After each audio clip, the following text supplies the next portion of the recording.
Even the bravest hearts may quail when the horrors of battle take their toll. In the morale phase, both players test to see if their warriors are brave enough to stay in the fight when the going gets tough. The morale phase is split into two steps: making morale tests and checking unit coherency. In the morale phase, every unit that has had one or more models destroyed during the turn must take a morale test. Starting with the player whose turn is taking place, both players alternate selecting a unit from their army which had models destroyed this turn. That unit then takes a morale test.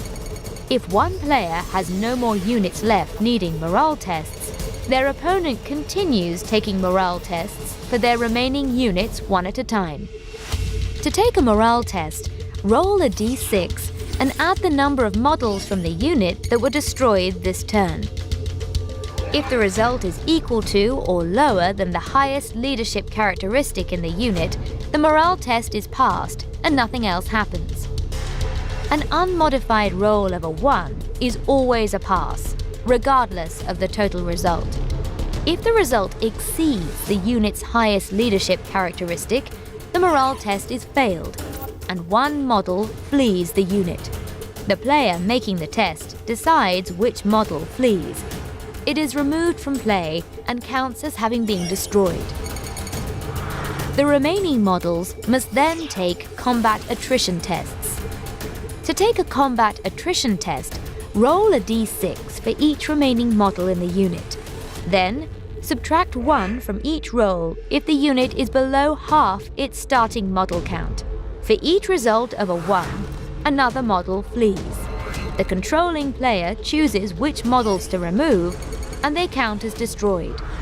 So, to recap, this unit of 10 Necron warriors lost 6 models to shooting, then 1 model for failing its morale test, and a further 2 models from combat attrition, leaving only 1 Necron warrior in the unit.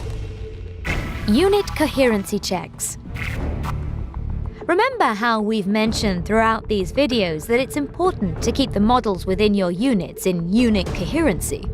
Well, sometimes the effects of psychic powers, shooting, close combat, and the morale phase can cause units to lose coherency.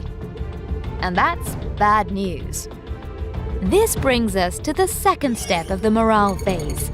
After all morale tests have been made, each player now checks to see if their units have maintained unit coherency. Any models that have become separated from the unit are removed one at a time, until only a single group of models from that unit remains in play. The removed models count as having been destroyed. As you can imagine, this can be quite devastating for your force, so always be careful when you're allocating attacks to your models. Finally, as you play more games of Warhammer 40,000 and your army expands, you may end up with some special rules that trigger when a particular model is destroyed. It is important to note that models removed from the battlefield because of morale tests, combat attrition, or unit coherency checks do not trigger these special rules. Once these steps are completed, the player's turn is over. If their opponent hasn't had their turn yet, they now begin with their own command phase. If they have, the battle round is over and a new battle round begins. You've now learned the basics of how to play Warhammer 40,000. A galaxy of warfare awaits.